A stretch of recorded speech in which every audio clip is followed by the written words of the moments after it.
Hi friends, Father Kerry Walters here, pastor of Holy Spirit American National Catholic Church, and this is another Holy Spirit moment. This one about when church becomes boring. The data are pretty clear, aren't they? Church membership and church attendance is on a rather precipitous decline in this country. Nones, N-O-N-E-S, people who do not claim membership or interest in a church, is on the rise. The reason for this dwindling of membership and attendance in church is complex. There's no doubt about that. It involves dismay over clerical scandals, secularization, the battle between science and religion, the question of new morality, and so on. But one of the causes that is frequently mentioned by people who have left the church is boredom. People find church boring. There's nothing that goes on in church that they perceive that speaks to them or makes it worth their while to attend. I think that complaint is well worth listening to, because it's not just the occasional wooden sermon that is causing people to think of church as boring. No, the phenomenon of boring is much more widespread. I want to suggest to you that it runs rampant throughout our entire culture. All of us, to one extent or another, find ourselves bored. Georges Bernanos, in his novel The Diary of a Country Priest, says something that I think is really worth heeding about boredom. Let me just read you a part of what he says.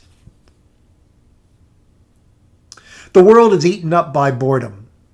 To perceive this needs a little preliminary thought. You can't see it all at once. It's like dust. You go about and never notice. You breathe it in. You eat and drink it. It's sifted so fine it doesn't even grit on your teeth. But stand still for an instant, and there it is, coating your face and hands. To shake off this drizzle of ashes, you must be forever on the go. And so people are always on the go. Now, what Bernanos says about always being on the go, I would put in a slightly different way. The antidote to boredom that you and I in our culture typically turn to is entertainment. A few years ago, Neil Postman wrote an astounding book entitled Amusing Ourselves to Death, in which he argued that we so crave entertainment that we insist that it be infiltrated into every other aspect of our life, at least if we're expected to pay any attention. So, for instance, politics must be entertaining. We can no longer stand to sit through a dry political speech. We have to learn about politics and news events, for that matter, on an entertaining show like, for instance, The Daily Show or Last Week Tonight. Religion likewise has to be entertaining, Postman wants to argue. Otherwise, we too quickly become bored. The problem, however, is this. After a while, boredom tends to grow, and so entertainment needs to be constantly ratcheted up to outpace the boredom. And if we're not really careful, pretty soon, entertainment isn't the vehicle by which the message is conveyed, whether that message be one of religion or whether it be one of politics or current events. After a while, if we're not careful, it becomes the message itself. Many people worry that that's already what's happening in some churches who are desperate to try and attract people back to their fold. Entertainment seems to be what does precisely that. And yet it has the opportunity cost, if we're not really careful, of overriding the central message that you would hope would be delivered in church. Perhaps the ultimate logical outcome of entertainment in church is portrayed by Aldous Huxley in his novel Brave New World, in which, for the Brave New Worlders, religion has become an orgy-porgy. It's become an opportunity to quaff soma, the drug of choice in the Brave New World, and then to have a sexual frenzy. Entertainment taken to the nth degree. But here's the thing. Boredom isn't just a function of dry wooden sermons. Boredom isn't just a psychological phenomenon. It is a spiritual phenomenon.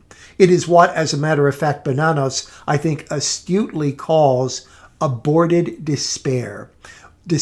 Boredom is despair disguised.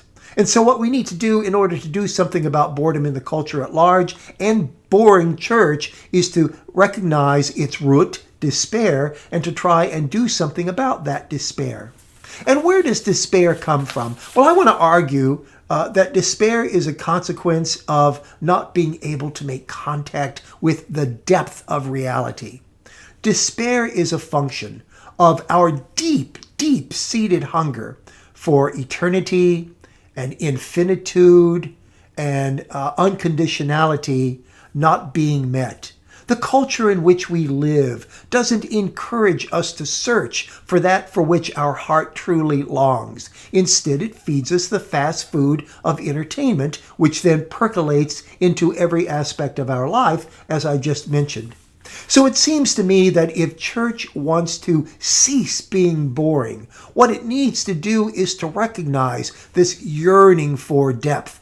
Paul Tillich, after all, said that that was the heart of religion, that it is one of the ways in which the depth of life can be experienced. What churches need to do then is to begin to recognize that they need to be countercultural to the despair/boredom of the milieu in which all of us live, and to begin to feed that hunger that all of us have for the unconditional, for the eternal, for the infinite, for depth. We don't want to continue splashing around in the shallows of entertainment. We want depth. There are three ways, it seems to me, in which church, in its worship service, can really begin to encourage individuals who come to church to participate in depth. Invite them to participate in that which they deeply long for. One is a judicious use of symbolism, not only worded symbolism, but images in the worship space.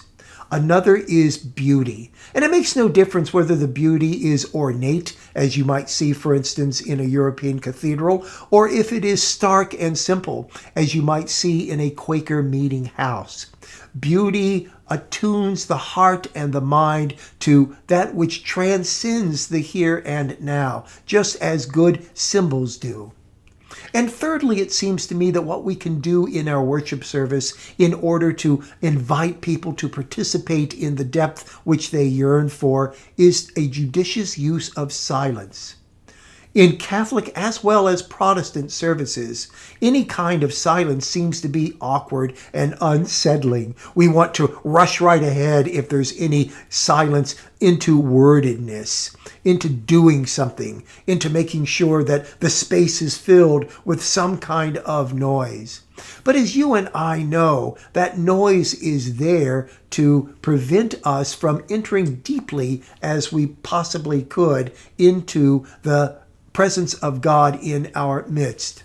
Symbolism, beauty, and silence need to be cultivated in a reflective, worshipful way in order to try and do something about what seems to be the boring nature of church. When we cultivate those three qualities, when we invite people to experience the depth for which they long, we simultaneously invite them into mystery, into enchantment, if I can use that word. And by mystery, by enchantment, what I mean is the presence of God. And that presence of God manifests itself in two ways in properly run church services. On the one hand, God's presence appears to be extremely intimate and incredibly personal, God as thou. But on the other hand, and these are not at all mutually exclusive, God appears as holiness, as sacredness. Holy, for something to be holy, kadosh in the Hebrew, means for it to be set apart. So God must be intimately close in a successful worship service, but also distant and transcendent in a successful worship service. The combination of those two qualities is the mystery of God, and a successful worship service encourages us to participate in that mystery.